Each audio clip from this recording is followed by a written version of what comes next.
बैठकीमध्ये आम्ही सगळ्या लिगल ऑप्शन्सचा विचार केला।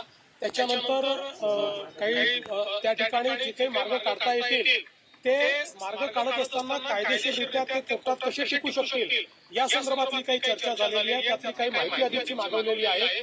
ती माहिती आल्यानंतर पुन्हा एकदा आम्ही बसलो होतो आणि या संदर्भात एकदा जे काही मार्ग आपल्याला काढायचे आहेत हे जर कायदेशीर मार्ग काही जर प्रथा शक्य असतील तर ते काढण्याची आमची मानसिकता आहे। त्याच्यावरच आमचं वर्किंग चाललेलं आहे।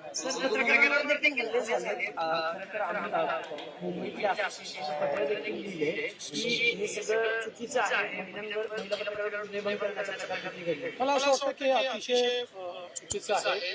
पत्रकारांवर हल्ला आणि विशेषतः महिला पत्रकारांचा विनयभंग हे कुठेतरी गालबोट लावणार आहे। कारण आपण 30 पेक्षा जास्त मराठा मोर्चे बघितलेले आहेत, त्याची शिस्त बघितलेली आहे आणि मला असं वाटतं की त्या मोर्चानंतर सरकारने सकारात्मकतेनं केलेला निर्णय देखील त्या काळातला किंवा शिंदे साहेबांच्या काळातला आपण बघितलेला आहे।